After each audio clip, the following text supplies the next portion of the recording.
Hello बच्चों, आप लोग सभी कैसे हो? आशा करती हूँ सभी अच्छे होंगे। आज मैं आप लोगों का हिंदी थर्ड लैंग्वेज से क्लास लेने जा रही हूँ, क्लास 8 का। आज मैं आप लोगों को नया चैप्टर पढ़ाऊँगी। तो ये जो कहानी है, ये वृक्ष मेरे मित्र, ये वृक्ष के बारे में बताया गया है। इसमें आप लोग पढ़ेंगे कि वृक्ष कैसे आप लोगों के लिए उपयोगी है, वृक्ष से हमें क्या क्या फ़ायदे मिलते हैं, वो कैसे हमारे लिए लाभदायक है, इसी के बारे में पढ़ेंगे। तो सभी अपना किताब निकालें। में देखें चैप्टर नंबर 18, वृक्ष हमारे मित्र। पेज नंबर है आपका 131। तो ये देखिए, इसमें दिया गया है ये कहानी जो है, वृक्ष हमारे पर्यावरण को शुद्ध बनाए रखता है, ये प्रदूषण को मिटाते हैं। हमें अधिक से अधिक संख्या में वृक्ष लगाना चाहिए। इन लगाए गए वृक्षों का संरक्षण करना भी आवश्यक है। वृक्ष हमारे मित्र हैं। वृक्ष लगाना पुण्य का काम है। कई वृक्षों की पूजा भी की जाती है। तो इसमें वृक्ष की उपयोगिता बताई गई है कि ये किस तरह से पर्यावरण को शुद्ध करते हैं और प्रदूषण को मिटाते हैं। और ये जितना अधिक हम लोग वृक्ष लगाएंगे उतना ही ये पर्यावरण को शुद्ध करेंगे। तो कहीं कहीं पर वृक्ष को पुण्य का काम, वृक्ष लगाना पुण्य का काम होता है और वृक्ष की पूजा भी की जाती है। तो कहानी पढ़ते हैं। दो भाई थे, सचिन और रवि। दोनों मिलजुल कर रहते थे। एक दिन वे घूमने के लिए घर से निकले। थोड़ी देर बाद सूरज की धूप चमकने लगी, उन्हें गर्मी लगने लगी। तभी मार्ग में एक नीम का बड़ा सा पेड़ आया। वो घना और छायादार था। तो दोनों भाई सचिन और रवि घूमने के लिए निकले थे और उसे घूमते घूमते उन्हें गर्मी लगने लगी और तभी वे मार्ग में नीम के पेड़ के नीचे बैठ गए छाया पाने के लिए। दोनों भाई ने नीम के पेड़ के नीचे बैठकर आराम करने की बात सोची। वे विश्राम करने लगे। तो दोनों ही नीम के पेड़ के नीचे बैठकर आराम करने की बात सोची और वहाँ पर उन्हें विश्राम करने लगे। सचिन बोला, भैया ये नीम का पेड़ कितना लाभदायक है। तभी सचिन बोलता है कि भैया ये नीम का पेड़ कितना लाभदायक है। फिर है आपका को साफ करती है। तो इससे क्या होता है, नीम से दांतों की सफाई की जाती है। इससे दांत मजबूत भी बनते हैं। रवि ने कहा, भैया मैं तो नीम का ही टूथपेस्ट प्रयोग करता हूँ। फिर रवि ने कहा कि मैं तो नीम का ही टूथपेस्ट प्रयोग करता हूँ, पर दातुन करने का लाभ अधिक है। इससे दांत मजबूत और चमकदार बनते, सचिन ने बताया। लेकिन नीम के टूथपेस्ट से भी अधिक उसका दातुन अधिक लाभदायक होता है। इससे दांत चमकदार और मजबूत बनते हैं। अच्छा बताओ, नीम और क्या क्या लाभ है? नीम के क्या क्या लाभ है, रवि ने पूछा। नीम की पत्तियां बड़ी गुणकारी हैं। इनको दरवाजे पर लटका दे तो बीमारी से बचे रहते हैं। नीम की पत्तियां सुखाकर गर्म कपड़ों में रखने से उनमें कीड़ा नहीं लगता। नीम की निबोली से तेल निकाला जाता है। क्या तुम जानते हो कि नीम का तेल किस काम आता है? सचिन ने कहा। तो सचिन ने कहा नीम की पत्तियां बड़ी गुणकारी होती है। उसे दरवाजे पर लटका दे तो बीमारियों से बचे रहते हैं और उसकी पत्तियों को सुखाकर कपड़ों में रखे जाते हैं। उससे कीड़े नहीं लगते हैं और नीम की निबोली से तेल बनते हैं। तो इससे काफ़ी लाभदायक होता है। हाँ, मैं जानता हूँ नीम का तेल फोड़े फुंसियों को ठीक करता है। इसी तेल से नीम का साबुन बनाया जाता है।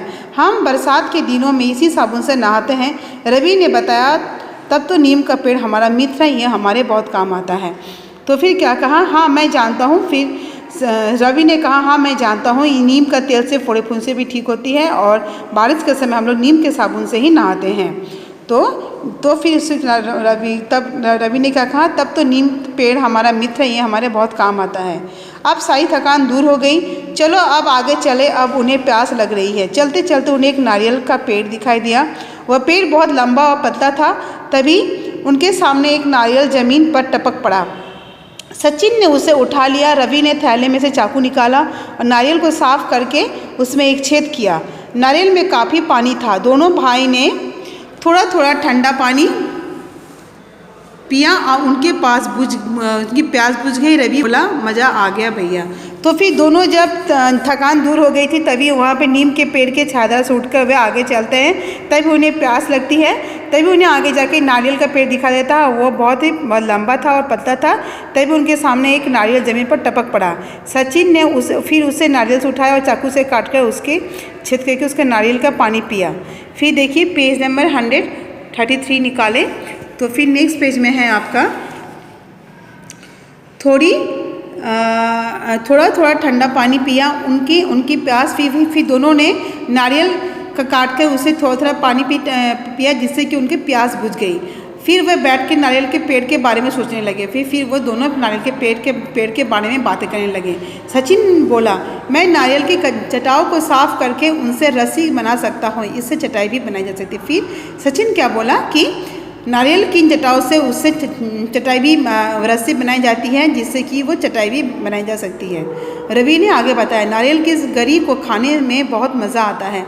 फिर रवि ने कहा कि नारियल के गरी को भी खाने में मज़ा आता है। गरी का प्रयोग चटनी बनाने में भी किया जाता है। गरी को सुखाकर खोपरा तैयार किया जाता है, उसे पेर कर तेल निकाला जाता है। सचिन बोला, अरे इसी को कोकोनट ऑयल कहा जाता है। यह तो बालों को लंबा करता है तथा इसे फोड़े फुंसी पर लगाया जाता है। फिर क्या कहा कि नारियल की गरी को भी खाने में बहुत मज़ा आता है, उससे चटनी बनाई जाती है और फिर इसी को सुखाकर खोपरा तैयार किया जाता है, जिससे तेल निकाला जाता है पेर कर। फिर सचिन क्या बोला, अरे इसी को तो कोकोनट ऑयल कहते हैं और ये बालों को लंबा करता है, इसे फोड़े फुंसी पर लगाया जाता है। तुम ठीक कह रहे हो सचिन, रवि ने कहा। अब तो भूख लग रही है, कुछ खाने के मिल जाए तो कितना अच्छा हो, दोनों भाई ने कहा। फिर दोनों भाई ने क्या कहा कि अब मुझे भूख लगी है, अगर खाने के लिए कुछ मिल जाए तो बड़ा अच्छा होगा। फिर पेज नंबर 134 निकाले। चलो अब बगीचे की ओर चलते हैं। सचिन बोला, देखो भैया, इस बगीचे में तो आम के पेड़ हैं। तभी दो आम डाल पर टूटकर नीचे गिर पड़े। दोनों ने एक एक आम उठा लिया, दोनों अपना अपना आम चूसने लगे।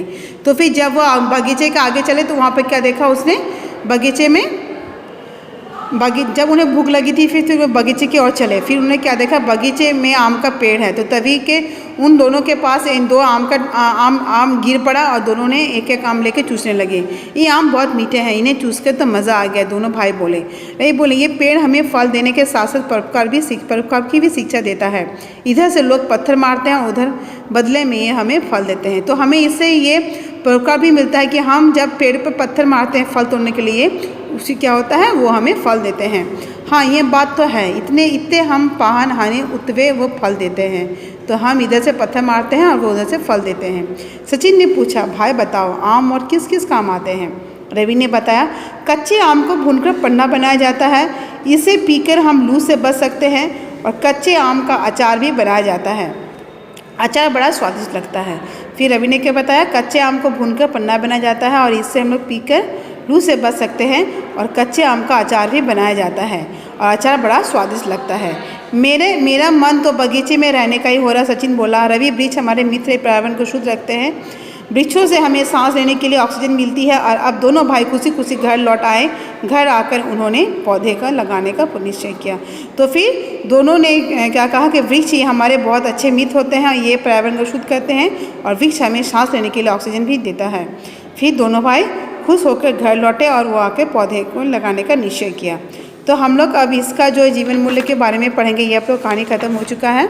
जीवन मूल्य में देखिए क्या है, पर्यावरण रक्षा के प्रति जागरूकता। तो फिर जैसे इसमें दिखा है कि दोनों भाई पर्यावरण के में वृक्षों की जब महत्व को जानते हैं, उसके गुणकार के जानते हैं, तो वो समझते हैं कि पर्यावरण की रक्षा करना बहुत ज़रूरी है, क्योंकि पर्यावरण ही है जो हमें रक्षा प्रदान करती है। फिर है आपका प्राकृतिक चिकित्सा को विकसित करना। तो इसमें जैसे दिखाया गया है कि नीम के से हम लोग दातुन के हिसाब से दातुन करते हैं, तो फिर से जड़ें मजबूत होती है और हमारे दांत भी चमकदार बनते हैं। और इससे जो होते हैं, इसकी पत्तियां दवाई में लगाने से बीमारियां भी बचती है। फिर पत्तियों को सुखाकर कीड़े मकोड़े भी नहीं लगते हैं। नीम के निवड़ से तेल बनाते, तो इससे पता चलता है कि ये प्राकृतिक चिकित्सा का भी काम करता है।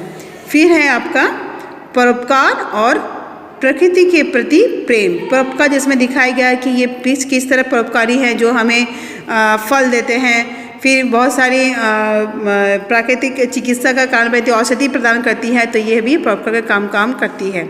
जिस प्रकार हम जब किसी पेड़ को पत्थर से मारते हैं तो वो हमें फल देती है बदले में। प्रकृति के प्रति प्रेम, इसमें दिखाया गया है कि दोनों जब भाई प्रकृति की वृक्षों के महत्व को जानते हैं तो वो किस तरह से उन्हें प्रकृति से प्रेम हो जाता है। फिर है आपका शब्दार्थ देखिए क्या है। पहला है आपका विश्राम, आराम, इत्ते, इधर, पहान, पत्थर, हन्ने, मारते हैं। फिर है आपका उठते, उधर से, स्वादिष्ट, जायकेदार, वृक्ष, पेड़। तो ये जो कुछ मीनिंग है देखिए, आपको इसका शब्दार्थ याद कर लेना है।